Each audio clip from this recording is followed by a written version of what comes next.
Railway जो पैसा कमा रही है वो पैसा कहाँ जाता है, वो भी गवर्नमेंट के खाते में ही जाता है, वो भी गवर्नमेंट की ट्रेजरी में जाता है। तो देखो बिजनेस अपॉर्चुनिटी कभी भी आपके लिए बहुत समय तक इंतजार नहीं करेगी।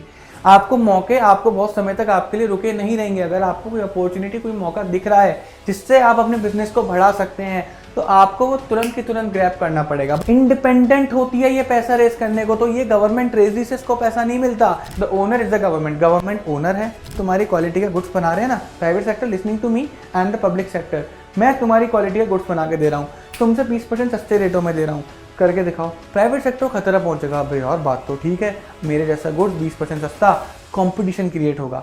हाय एवरीवन, मैं आपका एजुकेटर विपुल अग्रवाल स्वागत करता हूं आपका कॉमर्स एंड फन पर, जहां पर टीचर आपको दिल और दिमाग दोनों से पढ़ाते हैं। तो बच्चों, आज की इस लेक्चर में आपके लिए लेकर आया हूं क्लास 11 बिजनेस स्टडीज का एक बहुत ही इंटरेस्टिंग एंड बहुत ही एक ऐसा चैप्टर जो कि आपको एक रियल लाइफ के बारे में बहुत अच्छी इंफॉर्मेशन प्रोवाइड करेगा। तो चलिए इस चैप्टर को स्टार्ट करते हैं। और इस चैप्टर का नाम है हमारा public private and global enterprises. Public private and global enterprises. इस चैप्टर को स्टार्ट करने से पहले मैं आप लोगों को बताना चाहता हूं कि ये टर्म एक्चुअल में आए कहां से। ये private enterprises, public enterprises, global enterprises, ये हमारे बिजनेस वर्ल्ड के लिए, हमारे बिजनेस सिनारियो के लिए ये तीनों टर्म इतने ज्यादा इंपॉर्टेंट हो कैसे गए।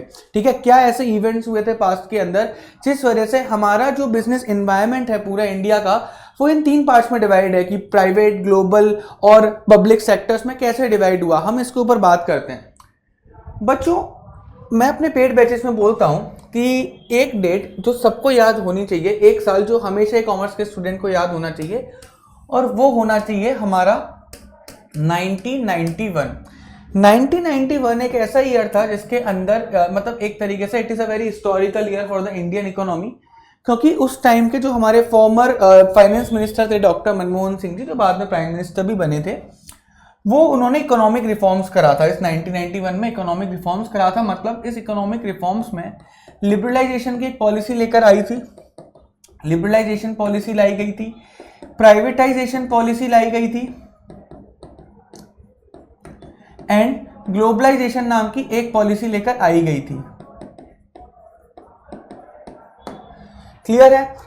अब थोड़ा सा और पीछे चलते हैं, अब चलते हैं इंडिपेंडेंस की तरफ। 1947, आपको पता है 15 अगस्त 1947 में इंडिया को इंडिपेंडेंस मिली थी फ्रॉम द ब्रिटिश रूल, और ये हो गया हमारा आज का करंट टाइम।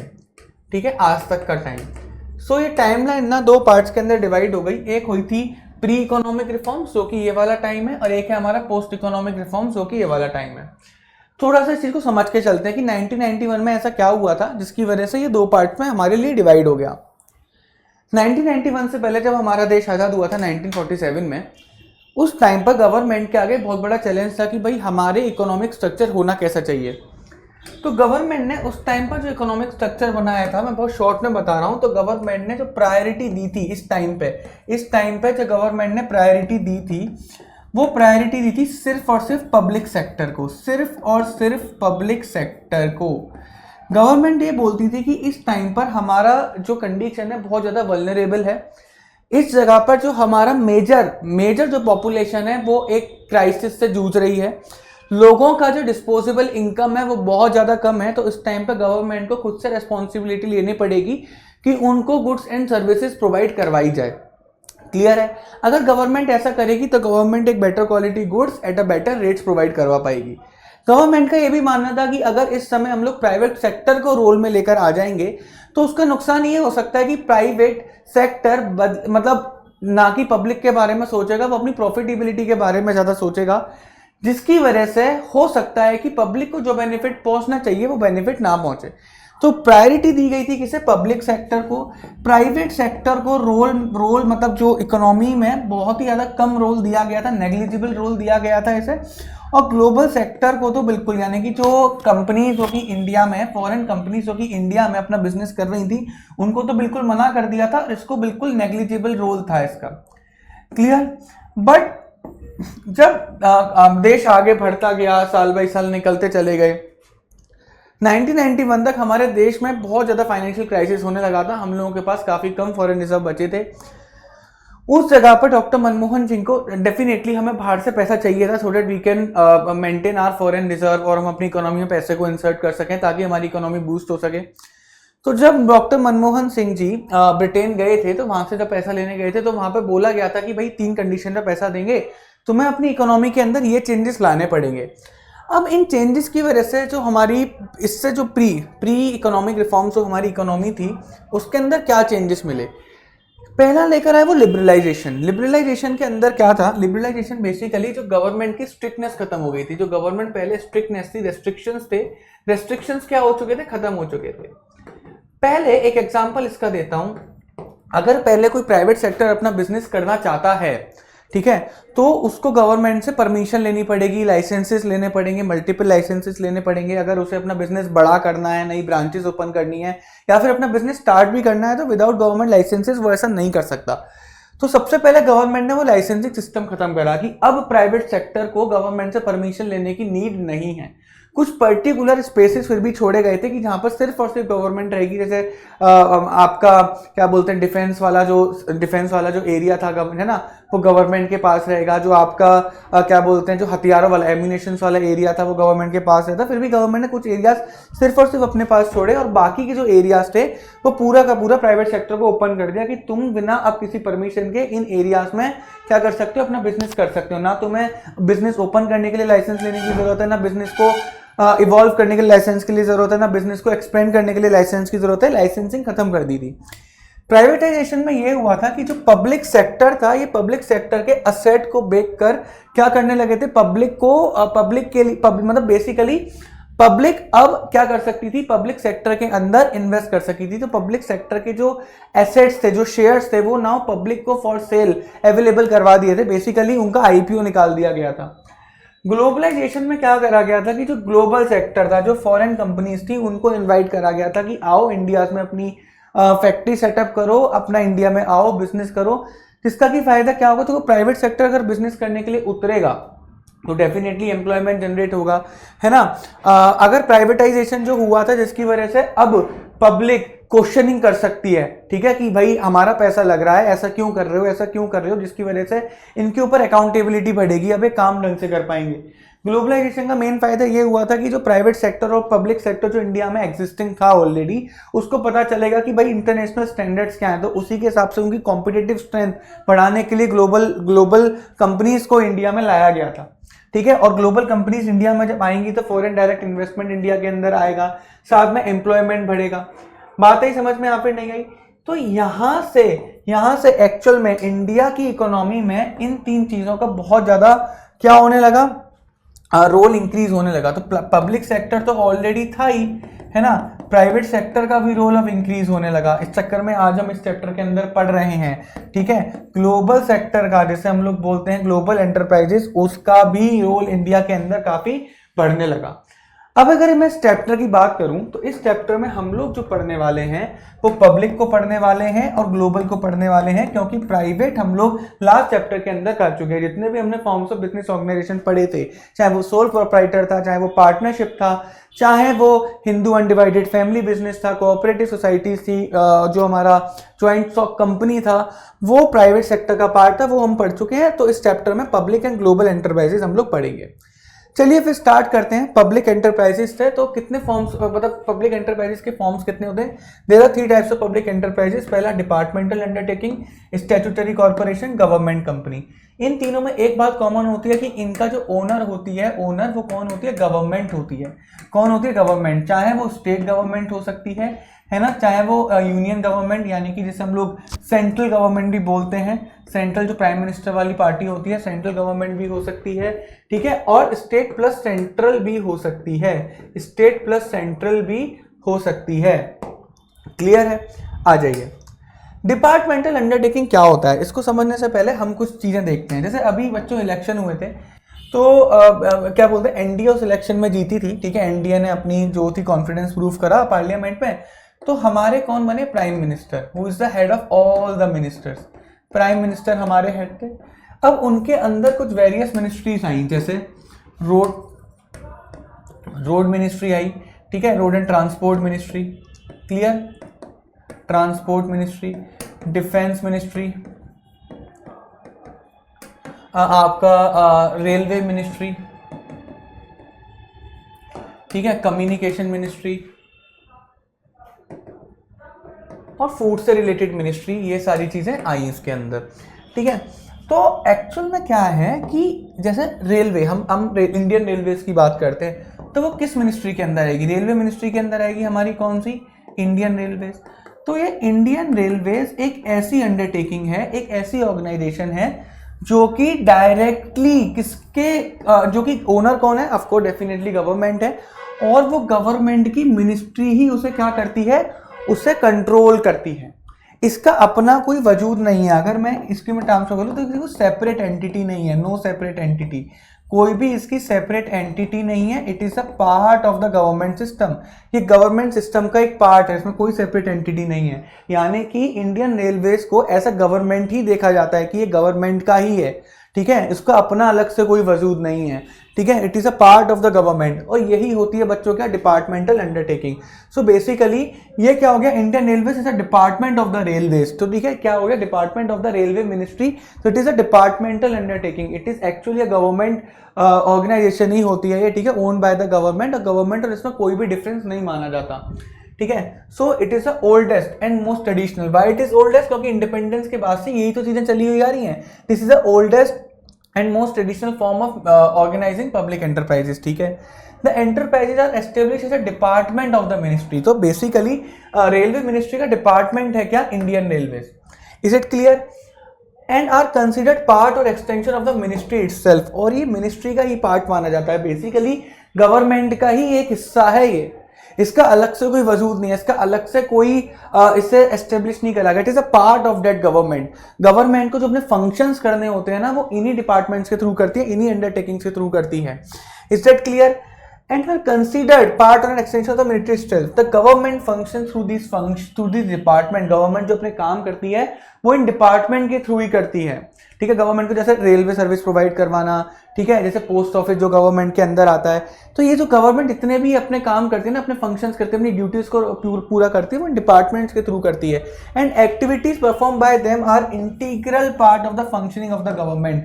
और ये जो डिपार्टमेंट अंडरटेकिंग काम करती हैं तो ऐसा माना जाता है कि गवर्नमेंट काम कर रही है, because it is integral part, ये गवर्नमेंट का अंदरूनी हिस्सा ही तो है। It is a government in itself, बात आई समझ में? It is a government in itself, clear है? तो क्योंकि गवर्नमेंट का एक हिस्सा है, गवर्नमेंट का ये एक पार्ट है, तो ये जो काम करेगी तो माना जाएगा गवर्नमेंट ने ही ये काम करा है। Is that clear? कोई प्रॉब्लम इसमें?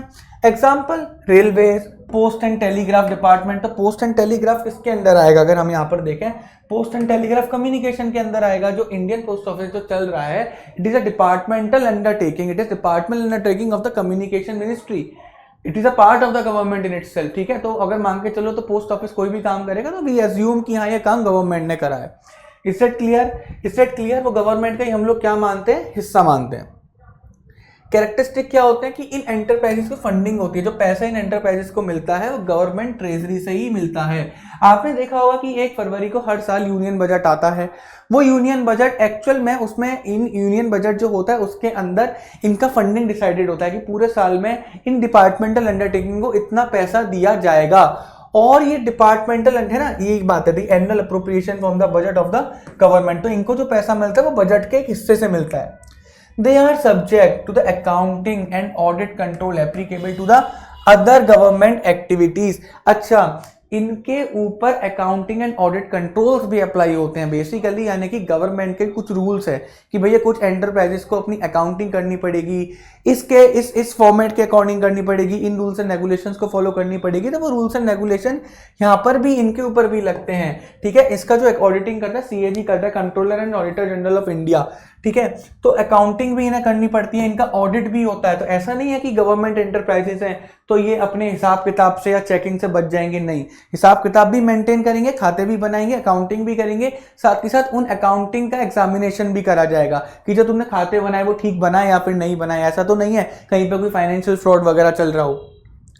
The employees of the enterprises, तो एंटरप्राइजेस के एम्प्लॉयज होती हैं उन्हें गवर्नमेंट सर्वेंट माना जाता है, उन्हें सरकारी नौकर माना जाता है। उनकी सरकार, वो जो नौकरी वो करते हैं वो सरकारी नौकरी होती है, एक्चुअल में जेन्युइन सरकारी नौकरी होती है, ठीक है। एंड देयर रिक्रूटमेंट, और उनका रिक्रूटमेंट और कंडीशन ऑफ द सर्विस, तो मतलब the terms and condition of the job और जो उनका पूरा रिक्रूटमेंट प्रोसेस होता है, क्लियर है, वो किसके अंडर होता है, सीधा सीधा गवर्नमेंट के अंडर होता है। जैसे एक एग्जांपल हम लोग लेके चलते हैं यूपीएससी, तो UPSC is a government department in itself, ठीक है, is a government in itself.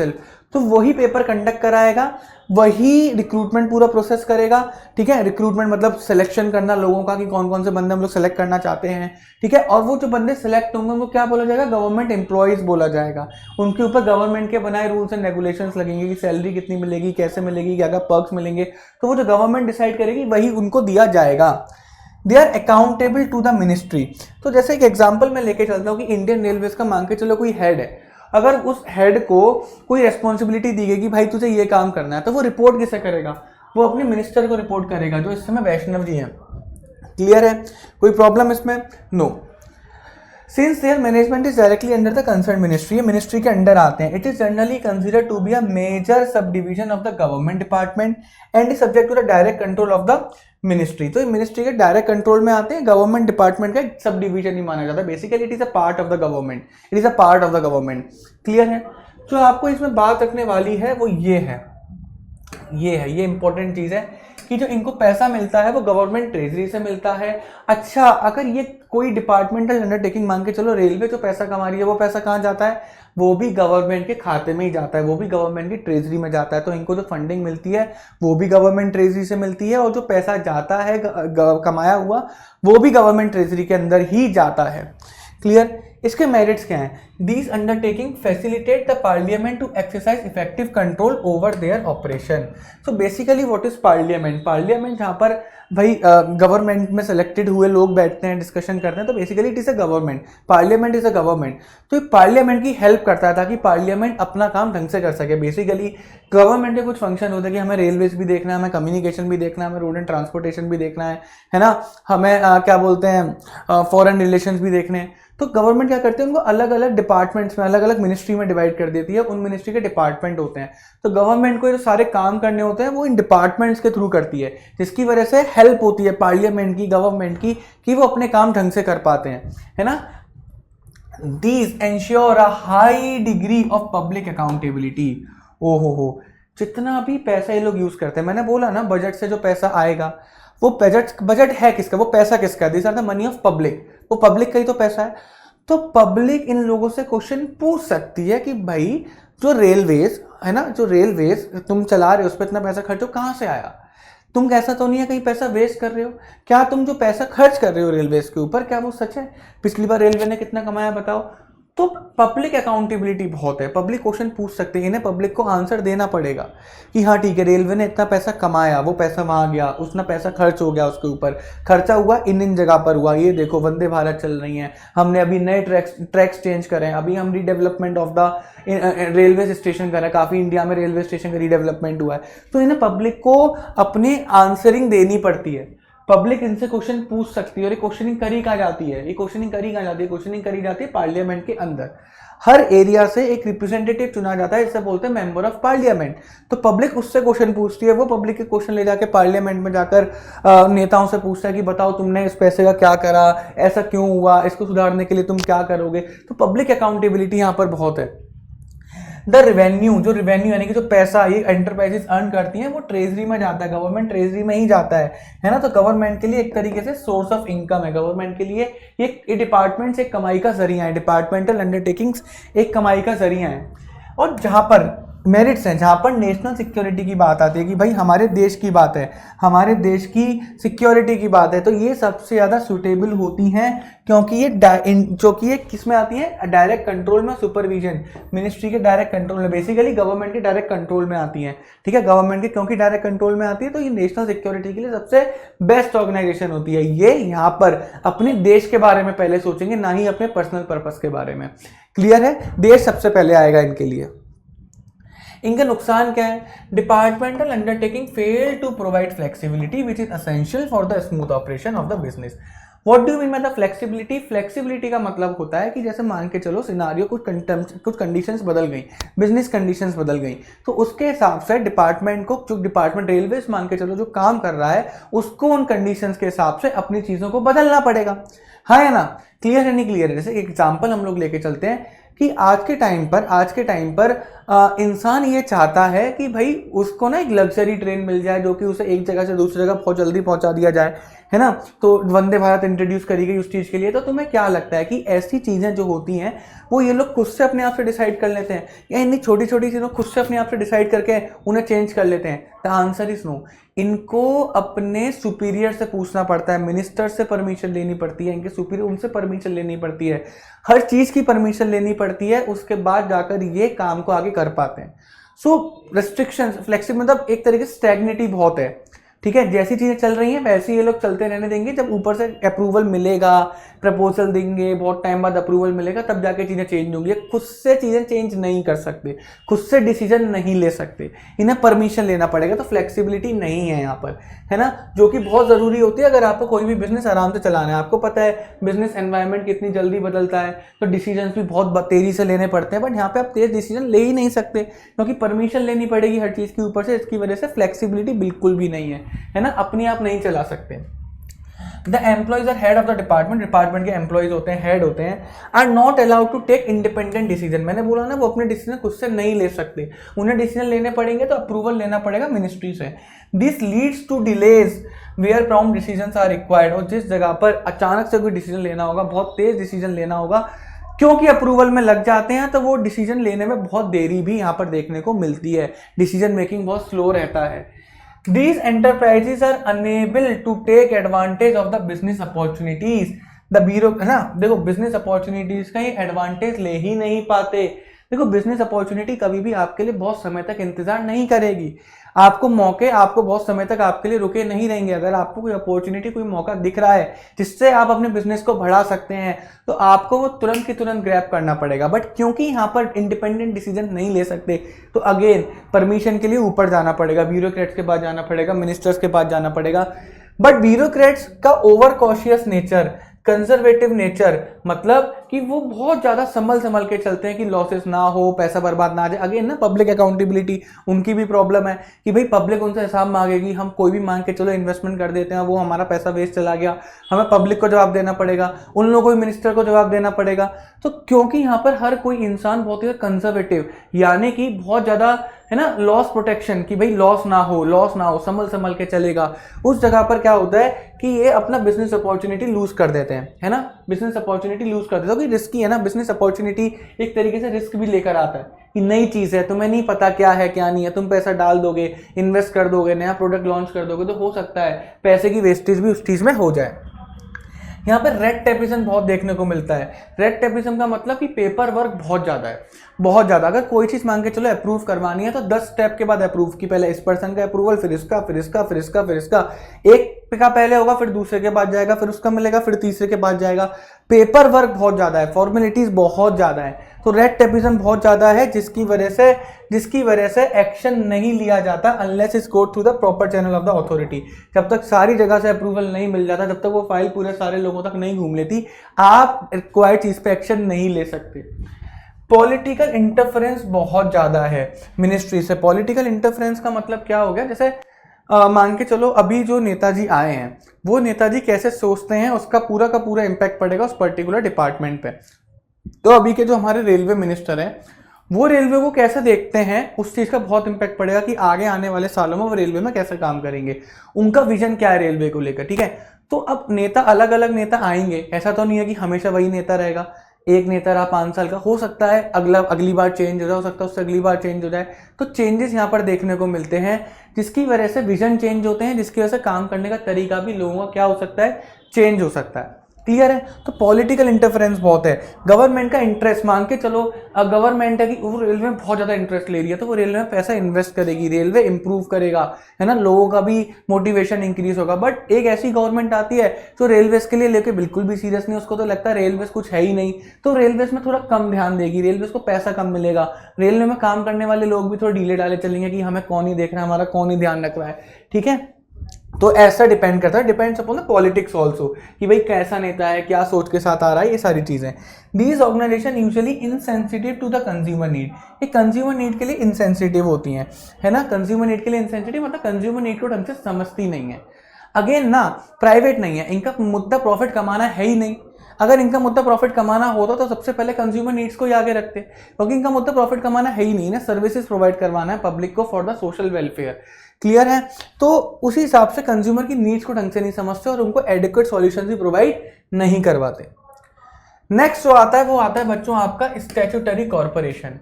What do mean by the statutory corporation, अभी देखते हैं बच्चों। आप सभी ने 100% LIC का नाम तो सुना होगा, आप सभी ने LIC का नाम तो सुना होगा, जिसे हम लोग बोलते हैं life insurance corporation. Life insurance corporation, सबके बीमा इसके अंदर चल रहे होंगे। लाइफ इंश्योरेंस कॉर्पोरेशन मतलब हमारे जनरेशन के घर वालों का सबसे अच्छा एक तरीके से ये इन्वेस्टर है ना, लाइफ इंश्योरेंस कॉर्पोरेशन।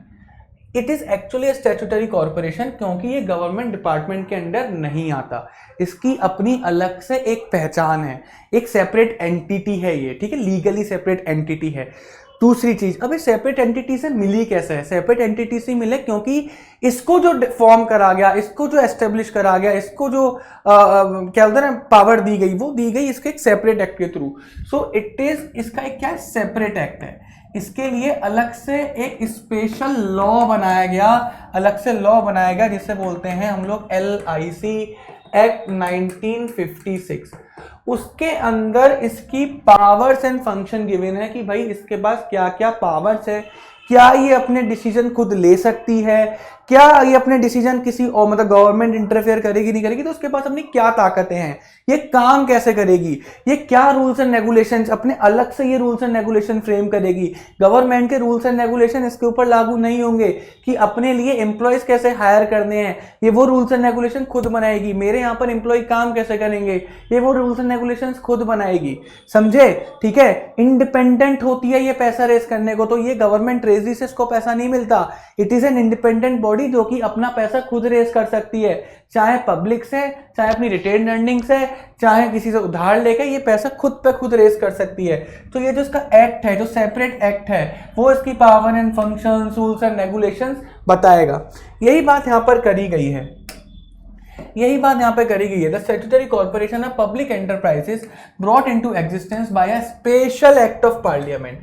और ये स्पेशल एक्ट पास कहाँ पर होता है? ये स्पेशल एक्ट, ऑफ कोर्स ही बात है, कोई भी अगर इंडिया के अंदर लॉ इंट्रोड्यूस करना है, कोई भी एक्ट इंट्रोड्यूस करना है, तो पहले आपको लोकसभा से पास कराना पड़ेगा, राज्यसभा से पास कराना पड़ेगा, तब जाके प्रेसिडेंट साइन करेगा, तब जाकर वो लॉ पास होगा। दैट्स अ प्रोसेस ना, तो वो पार्लियामेंट में जाके पास होता है। स्पेशल एक्ट कहाँ पास होगा? पार्लियामेंट में। तो पार्लियामेंट में जब वो स्पेशल एक्ट पास हो जाएगा तो स्टैट्यूटरी कॉर्पोरेशन बन जाएगी। और इसका सबसे अच्छा एग्जांपल है LIC।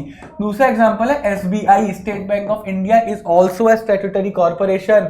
Reserve bank of India is also a statutory corporation.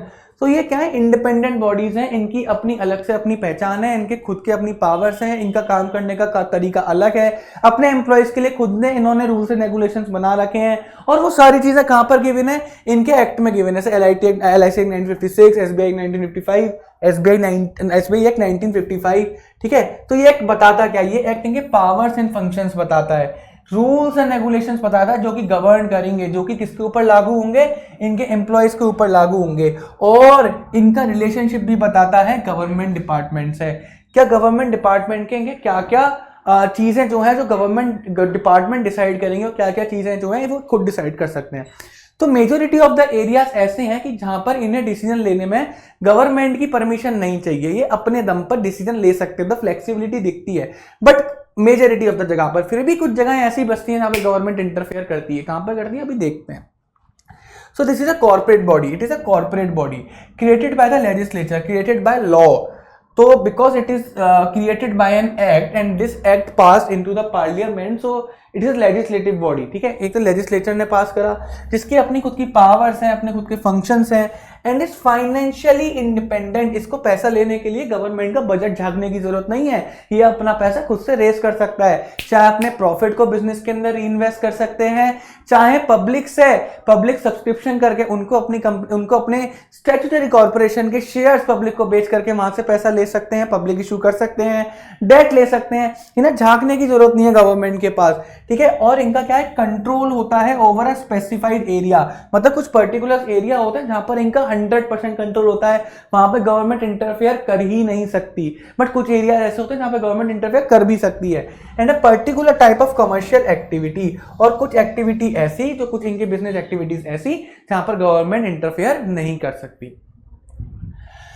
Features क्या है, statutory corporation setup under an act of parliament बता दिया, और उसी एक्ट के प्रोविजन से इनको गवर्न करा जाता है, इसको चलाया जाता है। द एक्ट डिफाइंस ऑब्जेक्ट्स, बताता है कि क्या इसके ऑब्जेक्टिव हैं, क्या इसके पास पावर है, क्या प्रिविलेजेस हैं, क्या फायदे हैं स्टैट्यूटरी कॉर्पोरेशन को, सब इसका एक्ट बताता है।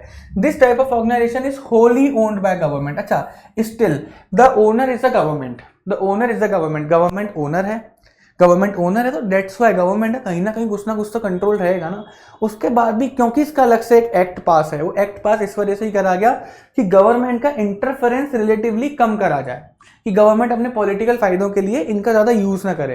तो कम से कम गवर्नमेंट इनका क्या करेगी, इस्तेमाल करेगी, कम से कम गवर्नमेंट इनका क्या करेगी, फायदा लेगी। तो wholly owned by the government, still the owner is the government, ठीक है। बोर्ड ऑफ डायरेक्टर पूरा का पूरा गवर्नमेंट के हाथ में रहेगा, बट फिर भी बोर्ड ऑफ डायरेक्टर को इंडिपेंडेंटली कुछ पावर्स मिलती हैं, है ना, कुछ पावर्स मिलती हैं उनको कि वो अपने तरीके से काम कर सकते हैं। वो पावर कौन देता है, लॉ, उनका एक्ट देता है, लॉ पावर देता है। तो जब लॉ पावर देगा तो गवर्नमेंट भी कुछ नहीं कर सकती। Statutory corporation is a body corporate, एक तरीके से प्रॉपर एक सेपरेट एंटिटी है, जिसकी वजह से ये किसी के ऊपर केस कर सकती है अपने नाम से। तो एलआईसी किसी के ऊपर भी केस कर सकती है, कोई एलआईसी के ऊपर भी केस कर सकता है, एलआईसी के नाम के ऊपर भी केस कर सकता है, एलआईसी अपने नाम से किसी कॉन्ट्रैक्ट में भी एंटर कर सकती है, और अपने नाम पर कोई प्रॉपर्टी भी एक्वायर कर सकती है। तो वही आपको ध्यान आया होगा, सेपरेट लीगल एंटिटी, तो उसकी क्या होती है, अपनी एक पहचान होती है, एक सेपरेट लीगल एंटिटी है, बोला ना, जैसे body corporate. This type of enterprise is usually independently finance, मैंने बोला ना, अपने आप से खुद को पैसा प्रोवाइड करवा सकती हैं, चाहे किसी से उधार लेके पैसा प्रोवाइड करवाएं, चाहे वो गवर्नमेंट से ले सकती हैं, चाहे पब्लिक से पैसा ले सकती हैं, चाहे अपने रेवेन्यू का यूज कर सकती हैं, ठीक है। इज दैट क्लियर और not? The employees of this enterprise are not government और सिविल सर्वेंट्स। तो जो भी लोग एसबीआई, एलआईसी, आरबीआई में काम कर रहे हैं, they are not the civil servants, they are not the government servants। Comparison government वालों से करा जाता है, क्योंकि जो perks and benefits government employ को मिलते हैं वो भी इन्हें ही मिलते हैं, वो भी इनको भी वही मिलते हैं, ठीक है। इनकी भी जॉब एकदम सिक्योर रहती है, इनको निकाला नहीं जाता। The thing is that we are going to discuss कि officially they are not the civil servants, they are not the government servants, क्योंकि इनकी एंटिटी ही गवर्नमेंट से अलग है, गवर्नमेंट से बिल्कुल सेपरेट है। तो गवर्नमेंट एम्प्लॉयज कैसे हो जाएंगे? अंडरटेकिंग गवर्नमेंट से अलग नहीं थी, डिपार्टमेंटल अंडरटेकिंग गवर्नमेंट से अलग नहीं थी, that's why their employees are the government employees, because इनका सेपरेट, ये एंटिटी ही अलग है, बिल्कुल सेपरेट है, they are separately different to each other ना। तो इस वजह से यहाँ पर जो एम्प्लॉयज है वो गवर्नमेंट एम्प्लॉयज है ही नहीं, and are not govern by the rules, government rules and regulation. और गवर्नमेंट के रूल्स और रेगुलेशन जो कि वो अपने सिविल सर्वेंट्स पे चलाते हैं, वो इनके ऊपर लागू नहीं होते, क्योंकि इनके ऊपर जो लगने वाले रूल्स एंड रेगुलेशंस होते हैं वो इनके एक्ट में डिफाइन होते हैं। तो एलआईसी के एम्प्लॉयज पे जो भी रूल्स एंड रेगुलेशंस लगेंगे, सैलरी कितनी मिलेगी, किस डेट पर आनी चाहिए, क्या क्या तुम्हें ऑफिस के अंदर कैसे बिहेव करना है, कितनी छुट्टी तुम ले सकते हो, तुम्हें क्या क्या पर्क्स मिलेंगे, ये सारी चीजें एक्ट के अंदर डिफाइंड रहती हैं, एक्ट बताता है, क्लियर है। उनका खुद का अपना लॉ बताता है।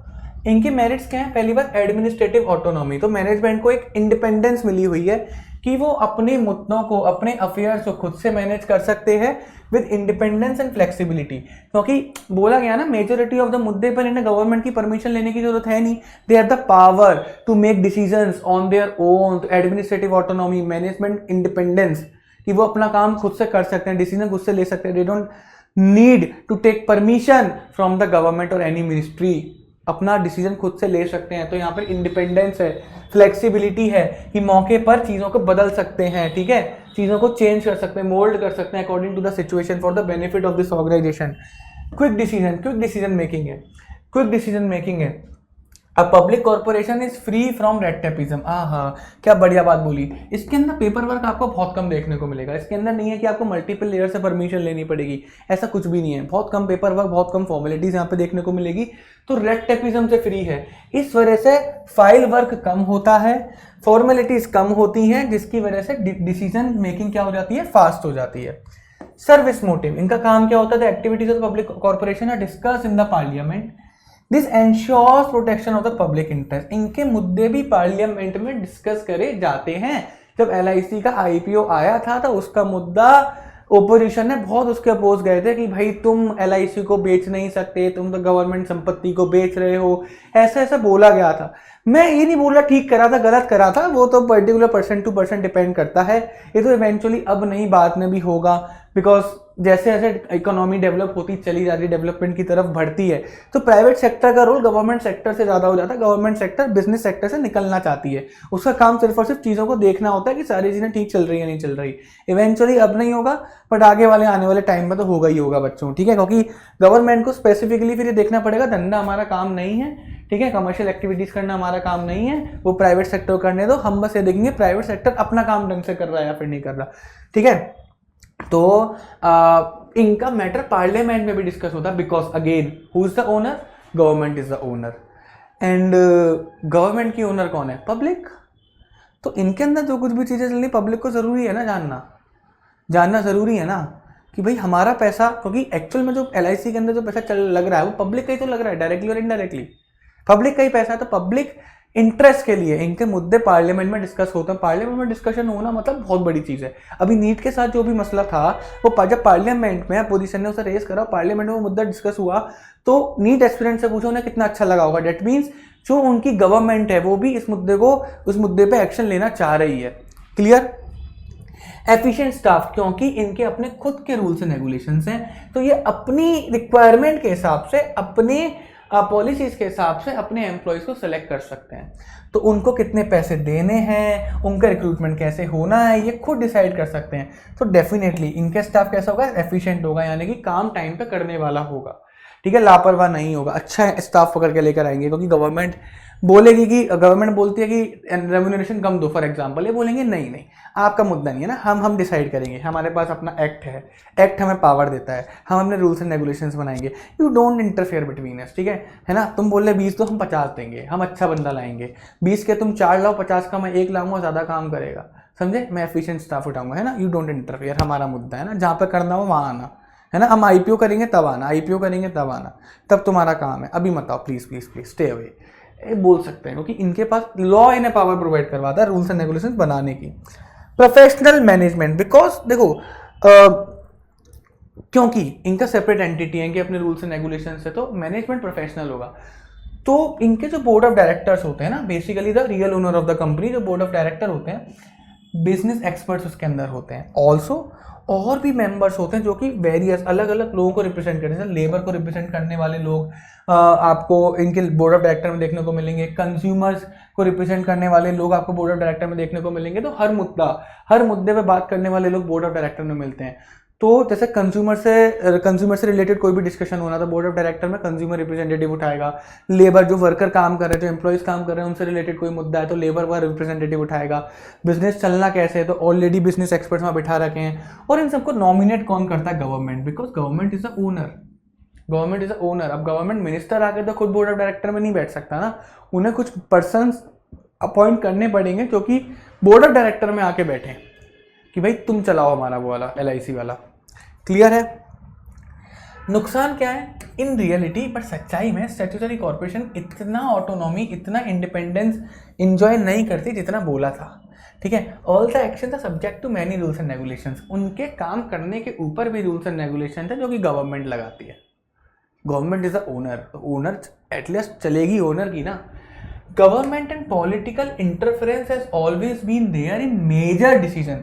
यहाँ पे देखो, इन एवरी डिसीजन नहीं, इन मेजर डिसीजन, जहाँ पे बड़े बड़े डिसीजन लेने पड़ते हैं कि भाई बिजनेस नहीं चल रहा, क्या इस बिजनेस को बेच दें, है ना, या फिर जहाँ पर ऐसी कोई ट्रांजैक्शन जहाँ पर ह्यूज फंड्स इन्वॉल्व होते हैं। अभी 10% अपने स्टेक को इन्होंने डिसॉल्व करा है ना एलआईसी ने, एलआईसी का आईपीओ निकला था ना, तो उसके अंदर डेफिनेटली, क्योंकि the owner of that stake is a government ना, गवर्नमेंट इंटरफेरेंस तो रहा होगा। जहाँ पर बड़े मुद्दे होते हैं वहाँ पे गवर्नमेंट आती है। क्लियर है? जहाँ मैटर बड़े होते हैं वहाँ ये खड़े होते हैं। याद रख लेना, जहाँ मैटर बड़े होते हैं वहाँ गवर्नमेंट खड़े होते हैं। ठीक है? जहाँ मैटर बड़े होते हैं वहाँ मोदी जी खड़े होते हैं। तो स्टैट्यूटरी कॉर्पोरेशन में जब भी बड़े मैटर होंगे मोदी जी खड़े मिलेंगे। The government has a practice of appointing advisors to the corporation board. Corporation के बोर्ड ऑफ डायरेक्टर का गवर्नमेंट एडवाइजर्स अपॉइंट कर सकती है। एडवाइजर, ये दे आर योर एडवाइजर। आपको कोई भी बात करनी हो आप इनसे करेंगे, ये आपको एडवाइस देंगे बिजनेस के मुद्दों पे, ये हम अपॉइंट कर रहे हैं। आप कोई भी डिसीजन लेंगे आप इनकी सहमति से वो डिसीजन अप्रूव करेंगे। ठीक है? मिलके, दे आर योर एडवाइजर्स ना, ये आपको एडवाइस करेंगे। This curbs the freedom of the corporation board. Corporation board की फ्रीडम खत्म। अगर आप उन्हें किसी कॉन्ट्रैक्ट में एंटर करना है या कोई भी डिसीजन लेने हैं तो अगेन इनका परमिशन मतलब इनकी सहमति चाहिए, और जब तक ये अप्रूव नहीं होंगे ये काम नहीं कर सकते। तो ए अप्रूव है, बी नहीं है, काम नहीं होगा। बी अप्रूव है, ए अप्रूव नहीं है, बी अप्रूव है, तब भी काम नहीं होगा। If there is any disagreement, हाँ डिसएग्रीमेंट हुआ कि एक मानना दूसरा नहीं मानना, तो मैटर किसके पास जाएगा? गवर्नमेंट के पास। गवर्नमेंट ने तभी तो करा। तो मान के चलो इनका बोर्ड ऑफ डायरेक्टर आते हैं, हमें ये काम करना है, ए फॉर एडवाइजर बोलेगा नहीं, मैटर गया गवर्नमेंट के पास। गवर्नमेंट डिले लेगी, आराम से टाइम लेके डिसीजन देगी, तो अल्टीमेटली चली किसकी? गवर्नमेंट की। दी फर्दर डिले से एक्शन, और डिले हो जाता है काम में बच्चों, और ज़्यादा डिले आपको देखने को मिलेगा। Is that clear? फिर आता है गवर्नमेंट कंपनीज। हमने जॉइंट स्टॉक कंपनी पढ़ा था, ये बिल्कुल वही है, बिल्कुल वही है, एग्जैक्टली वही है, बिल्कुल वही है। गवर्नमेंट कंपनीज पढ़ा था ना, एग्जैक्टली वही है। सॉरी, जॉइंट स्टॉक कंपनी पढ़ा था वही है। बट जॉइंट स्टॉक कंपनी में हम लोगों ने ये नहीं पढ़ा था ओनरशिप किसके पास है क्या नहीं है, उसके फंक्शंस पढ़े थे, फीचर्स पढ़े थे, सारी चीज़ें पढ़ी थी। आओ मान के चलो एक कंपनी है, अब उससे कुछ शेयर्स होंगे। अगर उस कंपनी के ध्यान देना, अगर उस कंपनी के 51% शेयर है या उससे ज़्यादा, हाँ क्या बात कर दी, इस कंपनी के 51% शेयर या उससे ज़्यादा, यानी कि 51% और मोर, 51% और मोर, 51% या उससे ज़्यादा, या फिर इसको ऐसे भी लिख सकते हैं not less than 51%, not less than 51%, not less than 51%। ठीक है? या तो 51% या उससे ज़्यादा, या 50% 51% से कम नहीं होने चाहिए। ठीक है? ओन कौन करेगा? उनके इतने शेयर्स को ओन कौन करेगा? Owned by government, owned by government. अब ये गवर्नमेंट, ध्यान से सुनना, अब ये गवर्नमेंट कैसी हो सकती है? पूरी की पूरी सेंट्रल ओन कर सकती है, यानी कि 51% या उससे ज़्यादा सेंट्रली ओन कर रही है, या फिर स्टेट, कुछ स्टेट मिलकर या अकेली कोई स्टेट कर रही है। ठीक है? या फिर state government plus central government भी कर सकते हैं, सेंट्रल प्लस स्टेट भी मिलकर इतना वो ले सकते हैं। तो बेसिकली 51% या उससे ज़्यादा किसी कंपनी के अंदर अगर स्टेट गवर्नमेंट ने ओन कर रखा है, चाहे गवर्नमेंट अकेली सेंट्रल गवर्नमेंट हो, चाहे कोई स्टेट गवर्नमेंट हो, चाहे मिलके भी वो लोग ले सकते हैं, अल्टीमेटली 51% या उससे ज़्यादा होना चाहिए, तो वो कंपनी क्या बन जाती है? That company is a government company. ये क्या बन गई? ये बन गई गवर्नमेंट कंपनी। अभी हम सब्सिडरी का भी सीन सुनेंगे। सो अ गवर्नमेंट, ध्यान रखना, अ government company means any company in which not less than 51%, यानी कि 51% और more of the paid up capital, इसे वर्ड को याद रखना, paid up capital is held by, कौन हेल्ड करता है? या तो सेंट्रल गवर्नमेंट और बाय एनी स्टेट गवर्नमेंट, और पार्टली, यानी कि दोनों मिलकर, partly by the central government and partly by one और मोर स्टेट गवर्नमेंट्स। क्लियर है? ओके। अब नया मुद्दा देखो, एंड इंक्लूड्स अ कंपनी, उसके अंदर एक मतलब गवर्नमेंट कंपनीज के अंदर एक कंपनी और आती है जो कि किसी दूसरी गवर्नमेंट कंपनी की सब्सिडरी होगी। Let's take an example.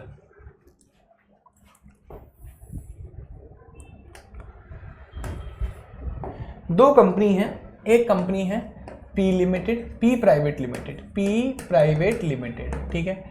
एक कंपनी है G limited, very good. G limited is a government company, public company नहीं, गवर्नमेंट कंपनी लिखा, it is a government company, ठीक है। P private limited is a private company. अब मान के चलो जी लिमिटेड ने, जो गवर्नमेंट कंपनी है, उसने पी लिमिटेड के क्या कर रखे हैं, ध्यान से सुनना, इसने क्या कर रखे हैं, इसने पी लिमिटेड के 51% शेयर खरीद रखे, यानी कि पी लिमिटेड के 50% और मोर, और इसे हम क्या लिख सकते हैं, एटलीस्ट 50%। यहाँ पे जो इधर जो है वो 51% है, सब्सिडरी के केस में 50% होता है। अगर कोई गवर्नमेंट कंपनी किसी भी कंपनी में 50% या उससे ज़्यादा, 50% या उससे ज़्यादा, एटलीस्ट 50% शेयर परचेज कर सकती है, यानी कि पी लिमिटेड के 50% या उससे ज़्यादा शेयर अगर जी लिमिटेड के पास हैं, और जी लिमिटेड एक गवर्नमेंट कंपनी है, तो ऑटोमेटिकली जी लिमिटेड क्या होगी, पेरेंट कंपनी हो गई। किसकी पेरेंट कंपनी हो गई, किसकी पेरेंट कंपनी होगी, पी प्राइवेट लिमिटेड की। पी प्राइवेट लिमिटेड क्या हो गई, सब्सिडरी ऑफ जी लिमिटेड, वो जी लिमिटेड की सब्सिडरी हो गई, क्योंकि वो एक गवर्नमेंट कंपनी की सब्सिडरी है, तो ऑटोमेटिकली पी प्राइवेट लिमिटेड अपने आप में क्या बन जाएगी, पी प्राइवेट लिमिटेड भी एक गवर्नमेंट कंपनी बन जाएगी, एक गवर्नमेंट कंपनी बन जाएगी। बट ध्यान रखना, ओनरशिप जो हम नॉर्मली बात कर रहे थे, गवर्नमेंट कितना ओन करेगी, 51% और मोर है, और सब्सिडरी वाले केस में 51% की थ्रेशोल्ड लिमिट है। ये बिल्कुल अच्छे से आपको पता होना चाहिए। The government is established under the, अब इसका जो एक्ट होता है जो कि इसे गवर्न करता है वो कंपनीज एक्ट 2013 ही होता है, and is registered and govern by the provision of act the act. और इस कंपनी को बनाने के लिए भी कंपनी 2013 के प्रोविजन फॉलो करे गए होंगे, और किस तरीके से कंपनी चलेगी वो भी कंपनी 2013 बताएगा। These are established for purely business purposes. इनका मेन मुद्दा क्या होता है, बिजनेस करना। इनका मेन मुद्दा पब्लिक वेलफेयर करना नहीं होता, इनका मेन मुद्दा होता है बिजनेस करना। And in true spirit compete, और ये अपनी पूरी शिद्दत से कॉम्पिटिशन करती हैं किसके साथ, प्राइवेट सेक्टर के साथ, ताकि प्राइवेट सेक्टर के ऊपर एक प्रेशर बना पाए। देखो हम तुम्हारी क्वालिटी का गुड्स बना रहे हैं ना, private sector listening to me and the public sector, मैं तुम्हारी क्वालिटी का गुड्स बना के दे रहा हूँ, तुमसे 20% सस्ते रेटों में दे रहा हूँ, करके दिखाओ। प्राइवेट सेक्टर को खतरा पहुंचेगा, भाई यार बात तो ठीक है, मेरे जैसा गुड्स 20% सस्ता, कंपटीशन क्रिएट होगा, दोनों के दोनों एक दूसरे से कॉम्पीट करेंगे, प्रोडक्ट की क्वालिटी बेटर करेंगे, प्राइस दिन पर दिन कम होते चले जाएंगे, तो पब्लिक का फायदा होगा। पब्लिक को ultimately better quality product at the best prices मिलेगा। क्लियर? तो इनडायरेक्टली करते पब्लिक का ही फायदा रहे हैं, बट इनका मेन पर्पस बिजनेस करना ही होता है। बिजनेस करो, पैसा कमाओ, है ना, वो पैसा अल्टीमेटली पब्लिक के पास ही जाएगा ना, इन टर्म्स ऑफ सम क्या बोलते हैं, बेनिफिट्स, है ना। नहीं बच्चों किताबों में करप्शन जैसी चीज़ें नहीं लिखी होती। आगे आओ। पहला फीचर्स रजिस्ट्रेशन। रजिस्ट्रेशन क्या होता है, कंपनीज एक्ट 2013 में होगा। जैसे जॉइंट स्टॉक कंपनी को रजिस्टर करा जाता है, सेम प्रोविजन इसके ऊपर भी लगते हैं। Ownership, who is the owner, partly और होली, होली मतलब 100% शेयर कौन ओन करके बैठा है, गवर्नमेंट, या पार्टली में भी कितना होगा, एटलीस्ट 51%, एटलीस्ट 51%, ठीक है। तो कम से कम 51% तो ओन करके बैठी होगी, तो 51% और 100% के बीच में है तो पार्टली, होली 100% है तो wholly owned. Management, the government company is managed by the board of director who are nominated by the government and other share holders. तो जो गवर्नमेंट कंपनी के बाकी के शेयर होल्डर होते हैं, जैसे मान के चलो गवर्नमेंट कंपनी ने 52% होल्ड कर रखा है, गवर्नमेंट ने 52% होल्ड कर रखा है, तो गवर्नमेंट कंपनी हो गई। 48% तो किसी और ने होल्ड कर रखा होगा ना, जो अदर शेयर होल्डर और गवर्नमेंट मिलकर जिस भी बोर्ड ऑफ डायरेक्टर को नॉमिनेट करेंगे, वो बोर्ड ऑफ डायरेक्टर कंपनी को मैनेज करेगा। तो बोर्ड ऑफ डायरेक्टर को कौन नॉमिनेट करेगा, गवर्नमेंट और अदर शेयर होल्डर मिलकर। सेपरेट लीगल एंटिटी, इनका सेपरेट लीगल एग्जिस्टेंस होता है, अपने नाम पे प्रॉपर्टी खरीद सकती हैं, बेच सकती है, इनको आप सू कर सकते हो, ये किसी को सू कर सकते हैं, है ना, ये सारी चीजें। Ministerial control, the concern ministry make appointment of the director. तो यहाँ पर जो मैंने बोला ना, जो गवर्नमेंट अपॉइंट करेगी, तो गवर्नमेंट का कौन, उसकी कंसर्न मिनिस्ट्री होगी, कंसर्न मिनिस्ट्री होगी, ठीक है, कंसर्न मिनिस्ट्री होगी। क्लियर है, कंसर्न मिनिस्ट्री होगी। मान के चलो एक गवर्नमेंट कंपनी है रोड लिमिटेड करके, रोड लिमिटेड, वो क्या करती है, सड़कें बनाती है, मान लेते हैं रोड लिमिटेड, ठीक है। अब वो उसका काम क्या है, सड़कें बनाना, बट उसके अंदर ओनरशिप किसकी है, 51% से ज़्यादा गवर्नमेंट की है, तो it is a government company. तो उसके बोर्ड ऑफ डायरेक्टर को कौन अपॉइंट करेगा, गवर्नमेंट करेगी ना, नॉमिनेट गवर्नमेंट करेगी, अदर शेयर होल्डर करेंगे। तो गवर्नमेंट की साइड से कौन करने आएगा, क्योंकि रोड बनाती है, रोड बनाने का मुद्दा रोड एंड ट्रांसपोर्ट मिनिस्टर के अंदर आता है, तो नितिन गडकरी जी क्या करेंगे, बोर्ड ऑफ डायरेक्टर को अपॉइंट करेंगे। द मिनिस्ट्री में issue direction and can assume the overall supervision of the undertakings.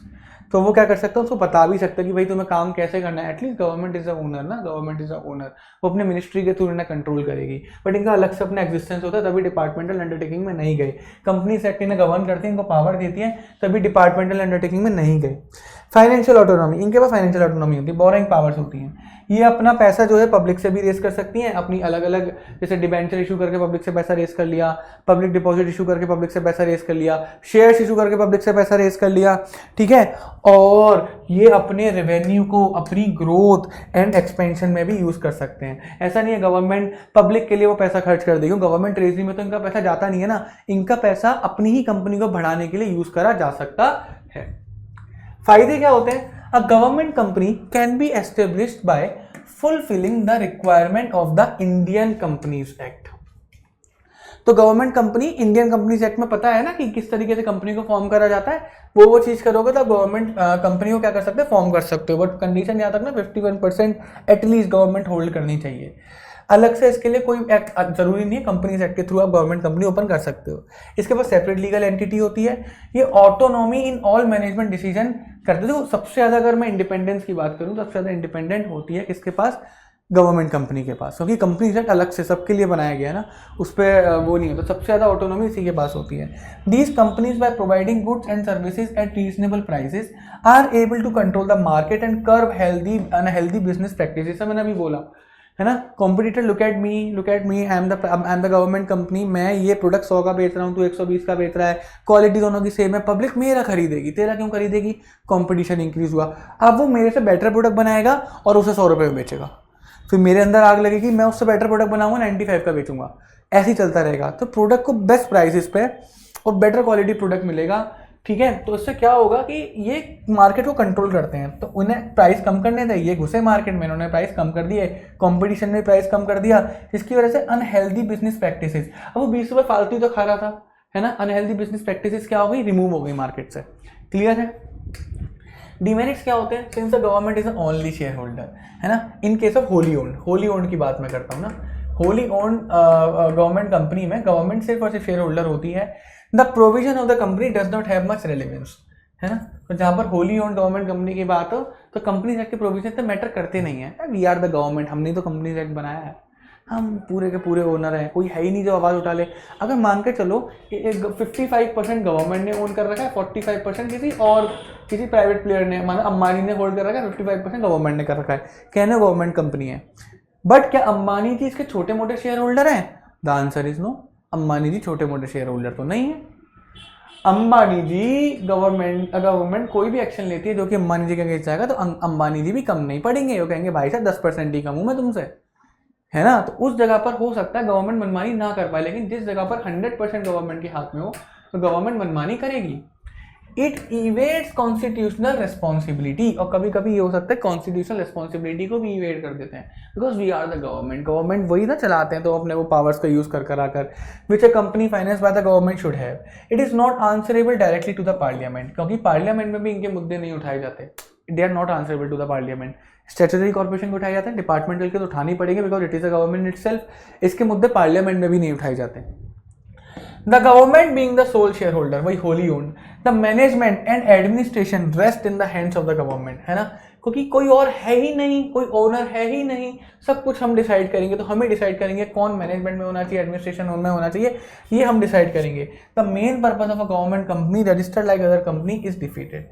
तो गवर्नमेंट कंपनी का मेन पर्पस क्या था कि भैया ऑटोनॉमी एडमिनिस्ट्रेशन को प्रोवाइड करवाना, वो बिजनेस को बिजनेस की तरह चलाए, मार्केट में जाके मार्केट रेट को क्या करें, प्रॉपरली लेकर आए, कॉम्पिटिटिवनेस मार्केट के अंदर इंक्रीज करें। तो ये मुद्दे के साथ, इसी पर्पस के साथ गवर्नमेंट कंपनी को मार्केट में लाया गया था। मेन था एक ऐसी गवर्नमेंट ऑर्गेनाइजेशन जिसके पास अपनी जिसकी मैनेजमेंट का फुल्ली ऑटोनॉमी हो।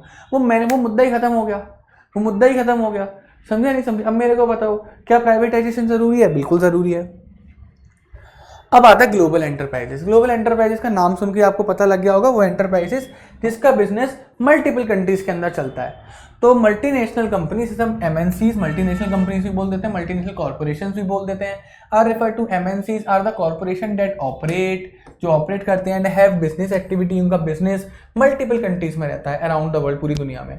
दे हैव सब्सिडरीज और ब्रांचेस, किस फॉर्म में, जैसे एक्सेंचर की बात करें, माइक्रोसॉफ्ट की बात करें, गूगल की बात करें, these are all the MNCs.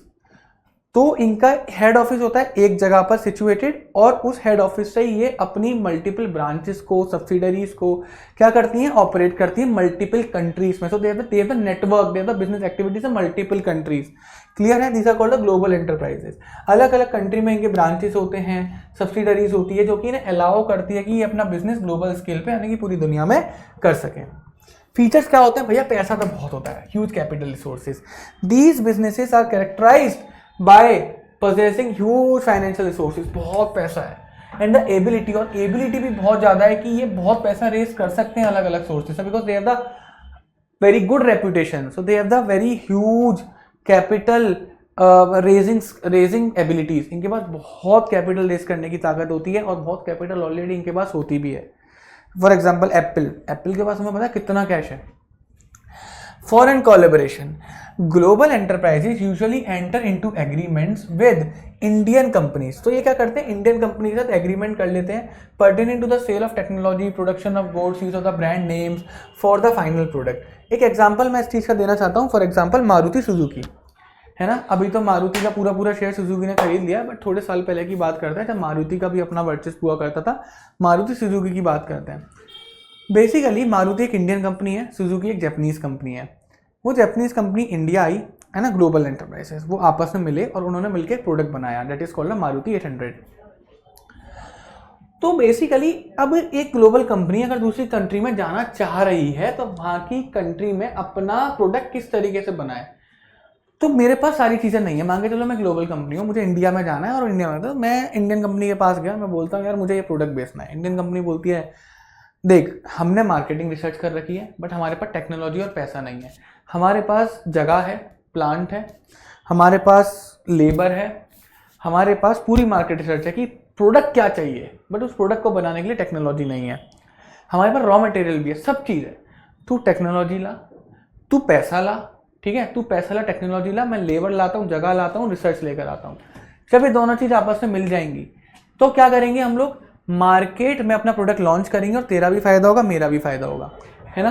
तो यही बात चलती है ना। तो वो जो कॉन्ट्रैक्ट करते हैं वो टेक्नोलॉजी सेल करने पे करेंगे, प्रोडक्शन ऑफ गुड्स पे करेंगे कि भाई लेबर मेरी, जगह मेरी, ब्रांड का यूज़ करना कि देख मेरा ब्रांड नेम भी बहुत है, तू एक काम कर सकता है मेरे ब्रांड नेम के साथ अपना ब्रांड नेम जोड़ सकता है, ठीक है, तो तेरा भी उसमें फायदा हो जाएगा। जैसे जियो बीपी आया था अभी, ब्रिटिश पेट्रोलियम है बीपी का मतलब, और जियो का मतलब इंडियन कंपनी। तो बीपी का मतलब किसी को पता हो ना पता हो फर्क नहीं पड़ता, जियो का मतलब सबको पता है, जियो पे भरोसा भी सब लोग करते हैं। दीज एमएनसीज में collaborate with the companies in the public and private sector. अच्छा, जो कोलैबोरेशन हो सकता है वो गवर्नमेंट कंपनी क्या बोलते हैं, public sector and government sector में भी आके कर सकती है कोलैबोरेशन, और प्राइवेट सेक्टर में भी आके कर सकती है। इनके पास टेक्नोलॉजी भी बहुत अच्छी होती है। दीज एंटरप्राइजेस पोजेस टेक्नोलॉजिकल सुपीरियरिटीज, बहुत तगड़ी टेक्नोलॉजीज होती है इनके पास। इंटरनेशनल स्टैंडर्ड और इतनी तगड़ी मतलब इंटरनेशनल स्टैंडर्ड लेवल की क्वालिफिकेशंस होती है कि भाई हम जो प्रोडक्ट बनाएंगे वो इंटरनेशनल क्वालिटी का बनाएंगे, है ना, क्योंकि टेक्नोलॉजी बहुत अच्छी होती है। प्रोडक्ट इनोवेशन, इनके पास हाईली सोफिस्टिकेटेड, एकदम well developed research and development departments होते हैं जिसके अंदर बहुत सारे लोग काम कर रहे होते हैं, और वहाँ पर उन लोगों का काम ही बस ये होता है कि नए प्रोडक्ट को डेवलप करो, नई टेक्नोलॉजी डेवलप करो, नए प्रोडक्ट डेवलप करो, ठीक है, और सुपीरियर डिज़ाइंस बनाओ, नए नए डिज़ाइंस बनाओ। तो आप देखते हो कि हैरियर आई, हैरियर के 3 मॉडल आ चुके हैं ना, 2 फेसलिफ्ट आ चुके हैं, तो अभी जो लेटेस्ट फेसलिफ्ट है, तो तुम्हें क्या लगता है कि वो अभी आया है? नहीं, वो कब से काम उस पर चालू हो गया होगा, अगले फेसलिफ्ट पे भी काम करना स्टार्ट हो गया होगा, रिसर्च एंड डेवलपमेंट स्टार्ट हो गई होगी टाटा के अंदर। टाटा की ईवीज आती हैं, उसके ऊपर डेली रिसर्च एंड डेवलपमेंट चलती होगी कि किस तरीके से अपनी बैटरी लाइफ को बढ़ाया जाए, किस तरीके से बैटरी की चार्जिंग को स्पीड अप करा जाए, है ना, किस तरीके से एक चार्ज में इंसान 600, 1000, 2,000 किलोमीटर चल ले। तो ये सब टेक्नोलॉजी वो लोग बना रहे होंगे। मार्केटिंग स्ट्रेटेजीज बहुत अच्छी होती हैं कि काफ़ी मार्केटिंग स्ट्रेटेजी काफ़ी एग्रेसिव होती हैं, काफ़ी तेज़ी से मार्केटिंग करते हैं, जिसकी वजह से घर घर में इनका आपको क्या होता है, ब्रांड दिखाई देता है, कोई पैसा बहुत है। अपनी सेल्स इंक्रीज करने के लिए काफ़ी एग्रेसिव मार्केटिंग करेंगे और शॉर्ट टर्म के अंदर अपनी सेल को इंक्रीज करके दिखाते भी हैं, ठीक है। ये काफ़ी रिलायबल इंफॉर्मेशन अपने पास रखते हैं मार्केट की, तो इन्हें पता है कि हमारा प्रोडक्ट कौन सा सेक्टर खरीदने वाला है, कौन सी इनकम ब्रैकेट का कस्टमर हमारे प्रोडक्ट को खरीदेगा। तो they are very good in marketing, very good. बात ही समझ में है ना। एक्सपेंशन ऑफ मार्केट टेरिटरी, ये क्या करते हैं, ये दूसरी कंट्री में जा जाकर अपना एक्सटेंशन बढ़ाते हैं, अपनी मार्केट को बढ़ाते हैं, अपनी ऑपरेशंस को बढ़ाते हैं। The operation and activity extend beyond the physical boundaries of their own country.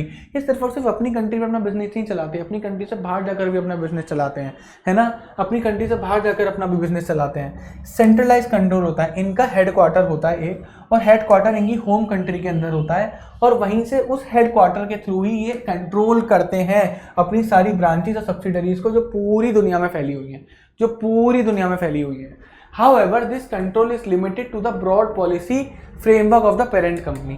पूरी तरीके से कंट्रोल नहीं कर सकती, बट मेन चीज़ों को ये कंट्रोल कर सकती हैं, मेन चीज़ों को बच्चों ये कंट्रोल कर सकती हैं। आगे एक आता है आपका, इसे बोलते हैं हम लोग क्या, joint venture. What do mean by the joint venture? सुनो, जब दो पर्सन आपस में मिलते हैं, person 1 plus person 2 plus person 3 आपस में ये मिले, इन्होंने एग्रीमेंट करा कि हम साथ मिलकर बिजनेस चलाएंगे, है ना। इसे क्या बोलते हैं बताइए, होगा आप सबको, पार्टनरशिप। इसे क्या बोलते हैं? पार्टनरशिप बोलते हैं। लेकिन जहां पर बिजनेस 1 बिजनेस 2 पर्सन नहीं है, बिजनेस 3 वो आपस में मिले बिजनेस चलाने के लिए फॉर सम स्पेसिफिक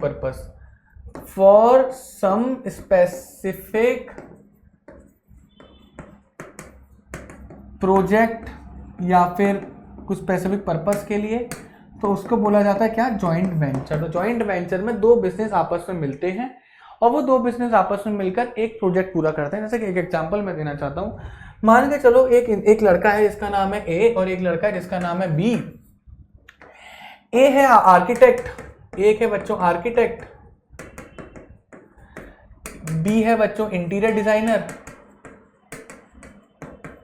अब मान के चलो बी के पास ए के पास एक आया कॉन्ट्रैक्ट।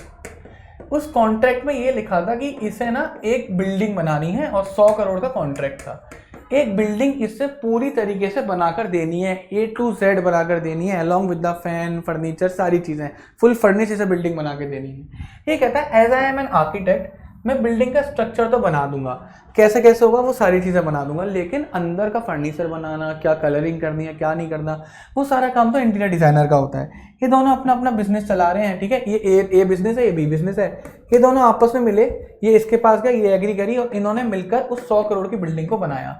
तो इनकी जो एक तरीके से जॉइंट वेंचर था, क्योंकि बिजनेस मिले हैं ना, पर्सन नहीं बिजनेस मिले हैं, तो जॉइंट वेंचर था इनका।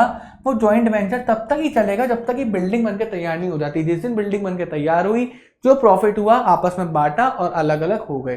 Dates called the joint venture. ये टेम्पररी टाइम के लिए होता है, फॉर सम स्पेसिफिक पर्पस, है ना, या कॉमन पर्पस भी बोल सकते हो। दोनों का एक ही पर्पस है ना, बिल्डिंग बना के पैसा कमाना। When two businesses agree to join together, देखो एक बात याद रखना, बिजनेसेस जब वो एग्री कर जाते हैं कि वो दोनों एक दूसरे के साथ मिलेंगे एक कॉमन पर्पस के साथ एंड म्यूचुअल बेनिफिट, और एक दूसरे का फायदे के लिए, it gives rise to a joint venture.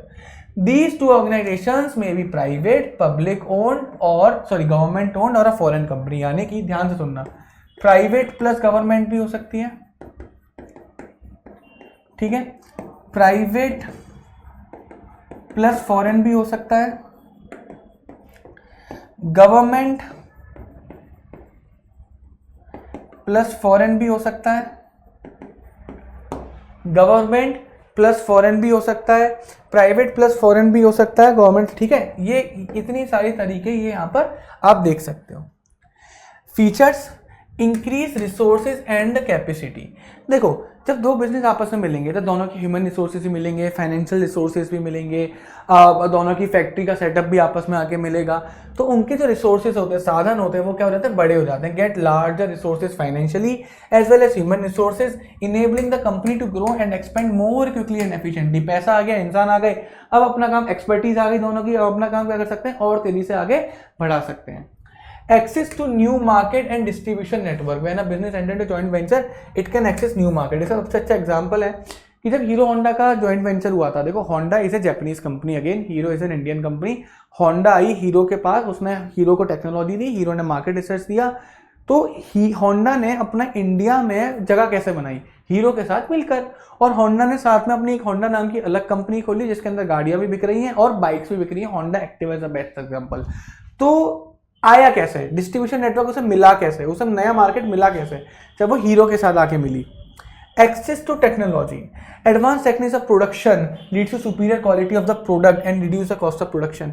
एक इंसान के पास, एक बिजनेस के पास अच्छी टेक्नोलॉजी हो सकती है जिससे कि प्रोडक्शन तेजी से हो सके, अच्छी क्वालिटी का हो सके, जिसके देखते देखते कॉस्ट ऑफ प्रोडक्शन भी कम हो सकता है। Innovation, joint venture help business to come up with new and innovative product. मैंने बोला ना, इनके पास क्या होता है, काफी पैसा होता है फॉरेन के पास ज़्यादातर, तो ये क्या होता है, अपने इनोवेशन का पैसा काफ़ी खर्च कर सकते हैं, न्यू इनोवेटिव प्रोडक्ट लेकर आ सकते हैं, नए आइडियाज़ लेकर आ सकते हैं, और अपने फॉरेन पार्टनर की वजह से low cost of production. When the international company merge with an Indian company, जब एक इंटरनेशनल कंपनी इंडियन कंपनी से मर्ज करती है, they get immense benefit due to the lower cost of production. India में आकर क्यों प्रोडक्शन करेंगे, labour सस्ती है, जगह सस्ती है, गवर्नमेंट क्योंकि चाहती है कि ऐसे बड़े बड़े बिजनेसेस आकर इंडिया में इन्वेस्ट करें, तो गवर्नमेंट टैक्स बेनिफिट अलग से देती है, अलग से एडिशनल बेनिफिट दे देगी, फ्री में फैक्ट्री दे दी, बिजली पे खर्चा कम देते हैं, तो कॉस्ट ऑफ प्रोडक्शन इनिशियली बहुत कम होता है। एस्टेब्लिश ब्रांड नेम, और कोई बाहर की कंपनी अगर इंडिया में आ रही है तो उसका वो क्यों किसी बिजनेस से जुड़ना चाह रही है, क्योंकि जो बिजनेस ऑलरेडी इंडिया में काम कर रहा है उस बिजनेस का इंडिया में एक बहुत ही अच्छा खासा ब्रांड एस्टेब्लिश है। जियो बीपी, बीपी मतलब ब्रिटिश पेट्रोलियम, बीपी और जियो दोनों मिलकर इस समय बिजनेस पेट्रोल पंप चला रहे हैं। रिलायंस के पेट्रोल पंप सारे जियो बीपी के नाम से हो गए हैं, किसी को बीपी से मतलब है ही नहीं, जियो पे सब भरोसा करते हैं, लेकिन फायदा उसका बीपी को भी पहुंचेगा, फायदा उसका बीपी को भी पहुंचेगा। प्राइवेट पब्लिक पार्टनरशिप, जहां पर पब्लिक एंटरप्राइजेज यानी गवर्नमेंट सेक्टर प्राइवेट सेक्टर के साथ मिलकर कुछ बनाता है। और ऐसा कब होता है, ऐसा होता है जहां पर जो प्रोजेक्ट ये लोग करने वाले हैं वो प्रोजेक्ट पब्लिक वेलफेयर के लिए हो, जैसे हाईली इंफ्रास्ट्रक्चर प्रोजेक्ट, सड़क बनानी है, कुछ करना है, जैसे सड़क बनाने के लिए जो पैसा जमीन है वो कौन देती है, गवर्नमेंट, बट उसको बनाता कौन है, L&T। एक एग्जांपल ले लेते हैं L&T, अभी काफ़ी जो पीछे मेजर प्रोजेक्ट्स करे गए हैं गवर्नमेंट के द्वारा इंफ्रास्ट्रक्चर प्रोजेक्ट, वो L&T के द्वारा बनाए गए हैं, L&T को काफ़ी प्रोजेक्ट मिले इस बार। तो L&T is a private company, but पैसा कौन दे रहा है, गवर्नमेंट। आइडिया किसका है, गवर्नमेंट। तो private public partnership describe a government service और प्राइवेट बिजनेस वेंचर, यानी कि दोनों मिलकर बना रहे हैं, which is funded and operated through a partnership of government and one or more private companies। Clear है, इनके फीचर्स क्या है, contract with the private party to design and build public facility. करते क्यों है आपस में, प्राइवेट सेक्टर के साथ पब्लिक सेक्टर मिलता क्यों है, कि पब्लिक की फैसिलिटी के लिए कुछ बना सकें। तो हम लोगों के लिए रोड्स बनते हैं, ब्रिजेस बनते हैं, ठीक है, तो वो कौन बनाता है, basically funds and resources are provided by the government and they are build by the private sector. Facilities finances and owned by the public sector. पैसा और ओनर हमेशा क्या रहेगी, गवर्नमेंट रहेगी। Key driver is a transfer of design and construction risk. ध्यान से सुनना, construction risk किसका है, कंस्ट्रक्शन रिस्क है किसका, अगर मान के चलो L&T का प्रोजेक्ट जा रहा है, L&T बना रही है कोई ब्रिज, तो कंस्ट्रक्शन रिस्क है L&T का कि उस कंस्ट्रक्शन में कोई भी नुकसान हुआ, किसी की डेथ हुई या कुछ भी हुआ, तो सारा रिस्क L&T उठाएगी। साथ के साथ डिज़ाइन कौन प्रिपेयर करेगा, गवर्नमेंट नहीं, L&T। फायदा क्या हुआ, डिज़ाइन कोई और प्रिपेयर कर रहा है, खतरा किसी और का है, हमारा काम पैसे देना और हम ओनर बन जाएंगे। सबसे बड़ा फायदा ये है। PPP उस जगह पे सुटेबल है जहाँ पे high priority project such as infrastructure, जहाँ पे वो प्रोजेक्ट जो कि हाई प्रायोरिटी पर है। इंडिया में इस समय गवर्नमेंट का मूड थोड़ा ऐसा चल रहा है कि वो इंफ्रास्ट्रक्चर पर सबसे ज़्यादा ध्यान दे रही है। सेंट्रल गवर्नमेंट, अगर मैं पिछले 10 साल को उठा के देखूँ, सबसे ज़्यादा अचीवमेंट उनके इंफ्रास्ट्रक्चर में ही है, चाहे वो रेलवे का इंफ्रास्ट्रक्चर सुधारने में हो, चाहे वो रोड का इंफ्रास्ट्रक्चर सुधारने में हो, ब्रिजेस वगैरह का, ठीक है, स्कूल्स वगैरह का भी बहुत पीछे है, ठीक है, बट हाँ वहाँ पर है। तो जो पर्पस गवर्नमेंट ने अपनाया वो यही वाला अपनाया, PPP, public private partnership. Private company को ठेका देते हैं कि तुम बनाओ, पैसा हमारा, ओनर हम, बनाओगे तुम, कंस्ट्रक्शन रिस्क उनके पास चला गया, डिजाइन तुम प्रिपेयर करके दोगे, हमारा काम बस पैसे देना है, जमीन देना है। Is it clear everyone? Okay, so बच्चों यहाँ पर आपका ये चैप्टर खत्म होता है, public private and global enterprises. I hope you like the chapter, you like the video. If you like the video please like it and please अपने friends के साथ शेयर जरूर करिएगा इस वीडियो को अगर आपको ये वीडियो अच्छी लगी, और प्लीज हमारे कमेंट में अपनी राय जरूर दीजिएगा कि ये वीडियो आपको कैसी लगी। Okay, then good bye everyone, bye bye.